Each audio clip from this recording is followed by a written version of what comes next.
You don't actually need to pick a team. You don't have to pick a team. You don't have to side with Democrats because Trump is bad. You don't have to side with Trump because Democrats are bad. You don't have to give Trump credit for anything. You don't have to give Trump the benefit of the doubt. You don't have to buy into narratives that Trump presents some dangerous new threat that other U.S. presidents did not.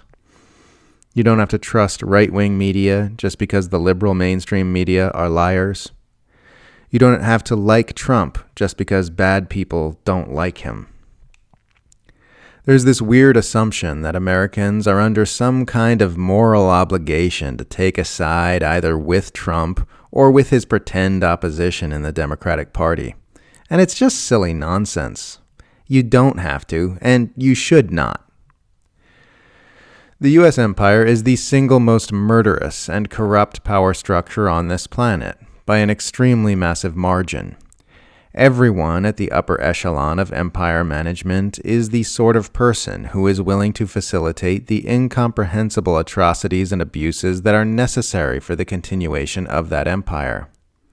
Thinking you need to choose a favorite empire manager is like thinking you need to choose a favorite Nazi. A lucid mind does not look at the turmoil of corruption and psychopathy of the Washington swamp and start calculating which of the vampiric slime beasts are their friend. A lucid mind looks at all the managers of the U.S. centralized power structure as part of the same enemy. Sure, the swamp monsters bicker and contend with one another along various fronts. You'll see that in any power structure. That doesn't mean they're not all devoted to advancing the interests of an empire that feeds on human blood, and it certainly doesn't mean they are your friend. No U.S. president will ever be your friend. No Washington politician, empire manager, or oligarch will ever be your friend. Donald Trump is not your friend. Chuck Schumer is not your friend. Elon Musk is not your friend. Hakeem Jeffries is not your friend. Marco Rubio is not your friend. Bernie Sanders is not your friend. J.D. Vance is not your friend. AOC is not your friend. RFK Jr. is not your friend. Elizabeth Warren is not your friend. Tulsi Gabbard is not your friend. Joe Biden is not your friend. These people have some differences, but what they all have in common is that they have all knowingly made careers out of serving the interests of a globe-spanning empire that can only be maintained by nonstop tyranny, abuse, and murder. That one quality rules them out as anyone you should side with, sympathize with, or support.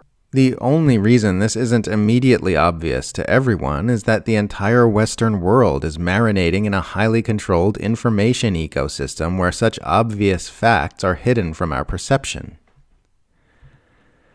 Whenever I talk about how everyone in Washington is a corrupt monster, I get called negative or black-pilled, but nothing could be further from the truth. I have plenty of hope for positive outcomes for our world. I'm just not delusional enough to believe those outcomes will ever come from the heart of the power structure most responsible for our world's problems. I have plenty of hope in humanity as a collective, plenty of hope in the real revolutionary movements of the global South, plenty of hope in the possibilities that could potentially open up with the rise of a multipolar world. I just have no hope in the one power structure on Earth nobody should ever place any hope in the same way nobody should look to a rapist currently committing rape for solutions on how to curb sexual assault. They are the problem. They are what needs to be fought. Real solutions will begin emerging as soon as there is sufficiently widespread understanding of our problem. Our task, and it is a difficult one, is to punch through the propaganda matrix of imperial narrative control by circulating as much true information as we can about our world, our rulers, their abuses, and their lies. In this way, we can start opening eyes to the reality of our situation and begin organizing together to effect real change using the power of our numbers. Is that easy? No. Is it harder than casting a vote for your preferred presidential candidate? Yes.